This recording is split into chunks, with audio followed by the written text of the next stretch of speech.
I am the founder of the Waiting Room Infertility Ministry. I'm also a board member with Off the Field Players Wives Association, a part of the executive committee. And I'm really honored to be here today. I'm going to talk to you a little bit about my journey with infertility, but I have to comment on the speakers that came before me, and the conversation we've been having, I think, has been wonderful and enlightening. My dissertation focuses on self-care, creating space for self-care for Black women in ministry, but it could be applied to women, Black women, anybody in corporate America. Holistic self-care is so important, and I'm so glad to see the focus that it's getting here today, and just more in general. I think we're seeing a lot more people talk about self-care, and it is important. And I relate to the stories. I am a member of Off the Field Players Wives, but I am now a divorced wife, like some of the other ladies before me. And I have to say, I have to commend my sisters from Off the Field, because when I got my divorce, I was already on the board, and I felt like isolating myself a little bit. And when I offered to step off the board, our former president, Erica Lassiter, who's here right now, said to me, "You're a lifetime member, and as long as you want to serve, we welcome you," and made me feel the sisterhood was still there despite me no longer being married to my ex-husband. So anyway, so that's a part of my story. The part that I'm here to talk about today is my infertility journey and what that led me to do. My infertility journey started. I had fibroids, and at about 39, so I'm different from some of the other ladies who actually married young. I was 40 when I married, and at 39, my doctor told me, "We're gonna have to remove these fibroids," and we hadn't wanted to do it because if you do it too soon, they come back, and if you're not ready to try to get pregnant, that we can't keep having the myomectomy is the name of the surgery that I received. And so at 39, she told me, "You've got to decide, do you want to be 50 with no children, or 50 and a single parent, because you haven't gotten married yet?" And so I was like, well, I don't know that I like either one of those. And as I said, I'm an ordained minister, and I was reading my daily Bible, reading the Bible in 1 year, and I was a little bit behind. And I opened up, I was taking a business trip. I also work in the investment industry in my other life. I'm the director of institutional relations at a firm called Bridgeway Capital Management. But so I was traveling, and I opened up my Bible. I said, I'm flying to New York. I live in Houston. I'm flying to New York, so I'll get caught up. And as I was reading, it was Hebrews 11. And if you know any Bible, Hebrews 11 is all about faith. And it said, I got to the scripture that said, "Now Sarah, being well past the age," and I was like, "Okay, God." And so after that, I thought, well, I don't believe in accidents or coincidences. I believe that God was, letting me know that it was not too late for me to be a mom. And shortly after that, I met my now ex-husband, and we ended up having to do in vitro. So I had my children at 43 and 46. So they're 11 and 8. You can do the math. But I was a late-in-life mom, a late-in-life wife. And the ironic thing is, my doctor asked me, did I want to be a single parent at 50? And I said no, but here I am. I'll do the math for you at 54, and I have 2 boys that I'm raising as a single mom. So, but in the midst of all of that, before the divorce, I was going through my internship at my church, Wheeler Avenue Baptist Church, here in Houston, and I was preaching. And we're a mega church. We're now at about 14,000 members. And I was looking out into a congregation, into a sea of faces. And just so y'all know, when we're in the pulpit, we can see you. So I was looking out into these faces, and I gave a little bit of my testimony. It was about faith. And I was coming from Hebrews 11. And as I gave a little bit of my testimony, I could look out into the congregation, and I saw women tearing up.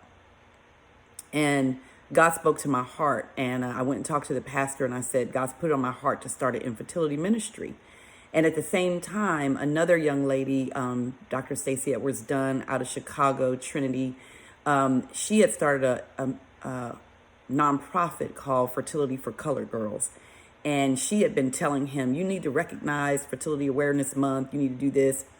And so when I came to him, he had already gotten, this word from her. And so he said, go and do it. And so I did. And almost 10 years now, I think we're around 8 years.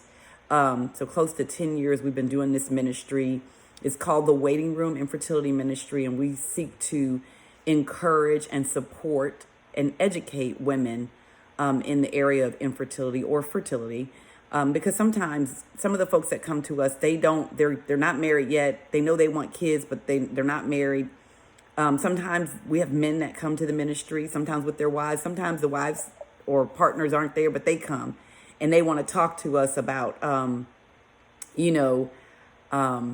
what they need to know. Like they don't know what they don't know. It's kind of like a conversation LaToya Mays and I were having about sometimes you don't know what to ask for because you don't even know what you don't know.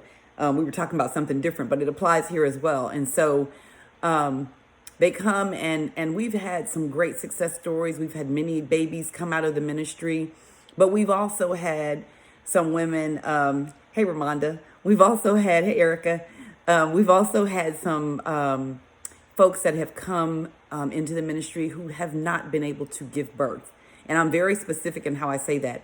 They can still be mothers, but they will not be able to give birth. And some of them had great anger. And I told them, you know what, God can handle your anger.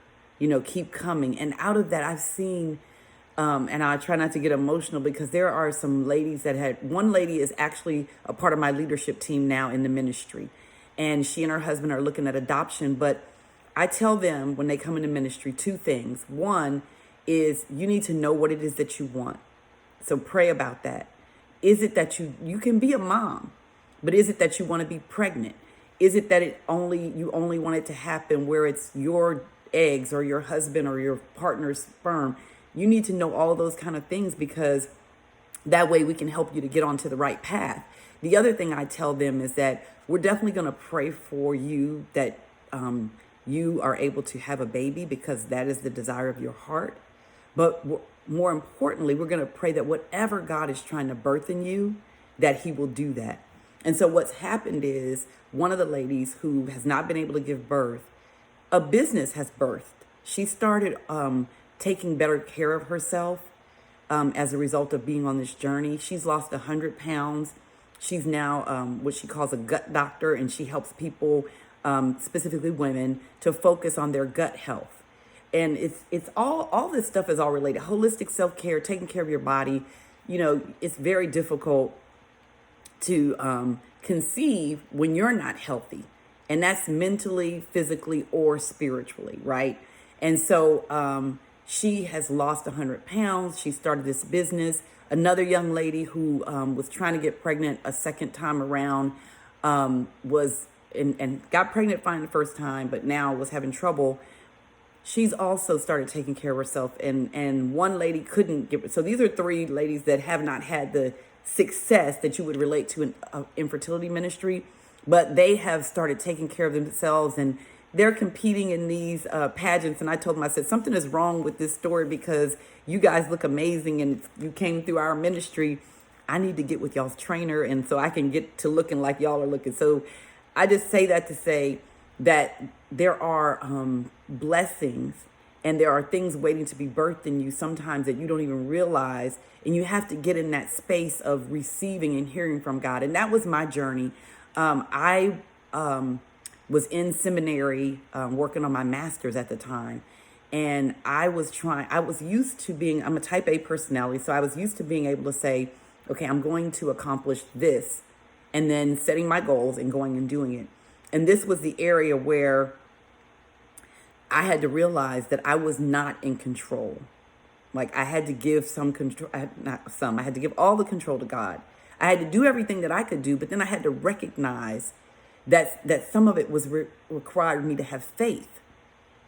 And so when I realized that, when I gave it to God and I just started focusing on just being healthy, yes, I still had to use in vitro, but as my doctor told me, a lot of doctors think that they're God, but at the end of the day, the miracle of birth is still a God thing. So they can put an egg in exactly where they think the right spot is, but if God's not in it, it's not going to happen if that's not God's will. And I prayed a prayer, which is a very difficult prayer for people to pray. But I prayed, God, if this is not your will for my life, then take away the desire. Because you said in your word that you would give me the desires of my heart within your will. So if it's not your will, take away the desire. And I remember telling my ex-husband, we're going to have a baby. And he was like, are you pregnant? I said, no, but I've been beseeching God. I've been praying for him to take away the desire if this is not his will for my life. And he hasn't. And so now, fast forward, I said 2 miracle babies. And I'm just blessed to be the leader of this ministry, which we bring in speakers. We do a symposium every April, and we partner with an organization called the Cade Foundation. And the Cade Foundation is founded by Dr. Camille Hammond. Her story is amazing. Dr. Camille Hammond, she and her husband married. She, never been pregnant. She waited till marriage for sex. Did everything right. Couldn't get pregnant. Her mother carried her triplets for her. And so her foundation supports our foundation. We partner together and we do a symposium every April where we bring in, experts in the area of infertility. We focus a lot on mental health as well. We also bring in a acupuncturist who I used. And whether you believe in acupuncture or not, I have to tell you, it was the most peaceful that I felt on my journey. When I would lay on that acupuncture table, I would just feel so relaxed, the most relaxed I ever felt. So I'm a fan and a believer in acupuncture. Like I said, mental health specialists, and we do have men, and we bring in urologists to talk about. A lot of people don't realize that male factor infertility is, it's like 60-40. Sometimes, the numbers change a little bit, but it could be up to 40% or more male factor in the percentages that we look at. And so people will assume that it's the woman always, but it's not always the woman, which is sometimes even a harder barrier. And I talk about this a little bit in my dissertation about how we as women bear the burden for so many things. So we don't want our men to feel, less than. So we'll bear it. We'll let people not know. I had a young lady who I would, minister to, and that was her journey. Like, her husband didn't want anybody to know that he was the one with the infertility. And so she dealt with the family member saying, why won't you have a baby? He wants a baby. You're so into your career, give him a child.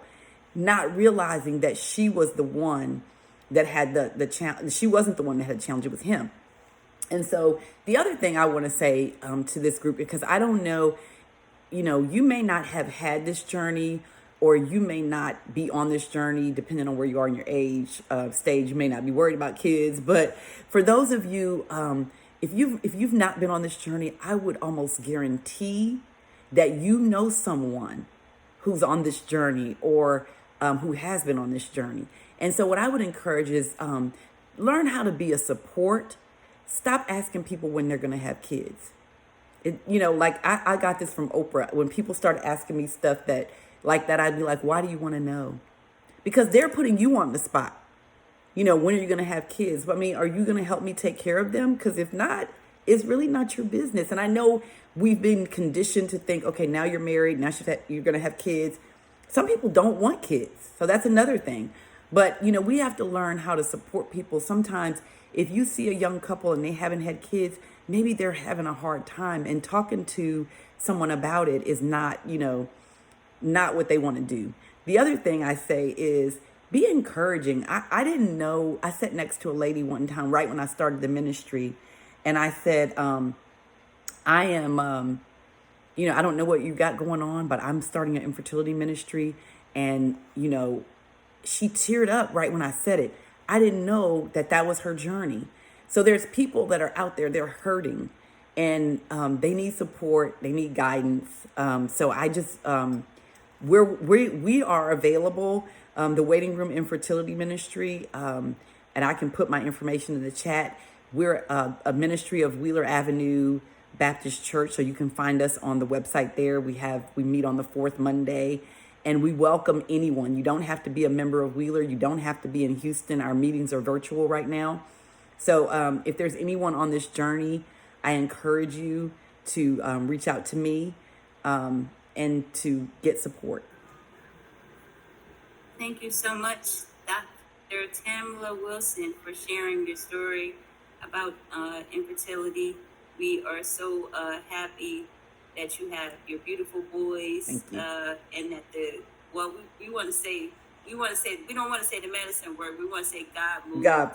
and gave you the deepest desires of your heart. Yes. And blessed you with your sons. Yes. And thank you so much for sharing your story.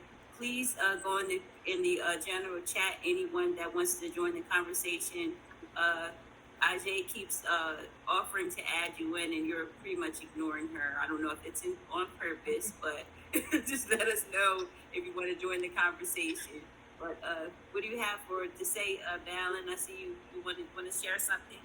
Sure. Actually, Dr. Tamla, we had a chance to meet during the networking round, and so I don't believe in coincidences.